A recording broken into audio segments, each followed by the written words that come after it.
my screen, and we have some writer, well, at least one writer, saying that the Buccaneers might trade up to grab, on your screen, quarterback out of Kentucky, Will Levis.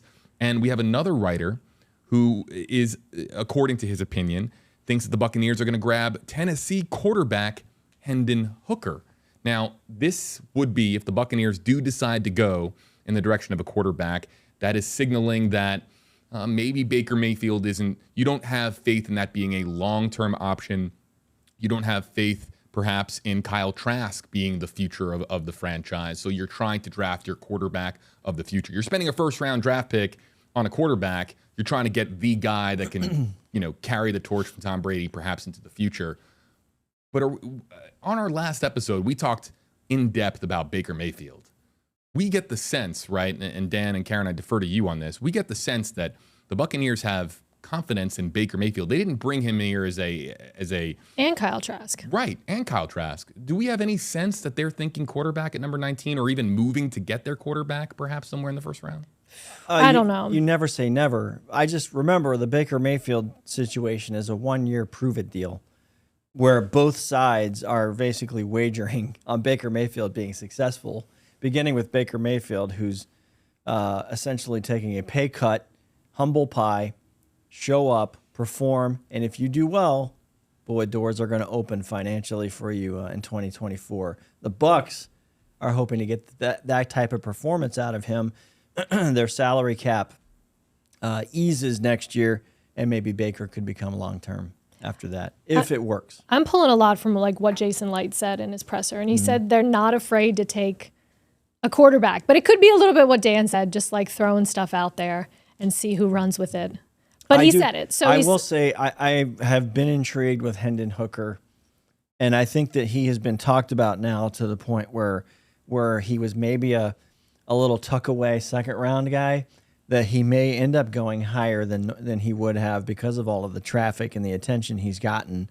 And if people who don't follow, he's tremendous quarterback running this high-speed, 100-mile-an-hour offense at Tennessee, doing amazing things, suffered a horrific knee injury. I believe it was in the South Carolina game. It was in November. So he is coming off of ACL, and so now your timeline comes into play. You are not drafting Hendon Hooker to be your day one starter. By the way, he did throw the ball a little bit at their pro day, but he did not run around. He's on a strict recovery like anyone from that surgery. So if you're going to go that route, he's maybe your future long-term thing. But I just feel the Bucs have so much need to be competitive in 2023. I don't know if you're going to get this guy and say, all right, we're going to tuck him away. He might be our guy. What does that mean in 2023? I don't see it happening in the first round, because you're looking at there's a lot of really good quarterbacks in this class. You have Will Levis, Anthony Richardson, C.J. Stroud, and Bryce Young, who are all four guys who are going to be there at the draft. Those are your top quarterbacks. And it's do the Bucs trade up to get a quarterback who isn't an immediate need when you got Baker Mayfield and Kyle Trask?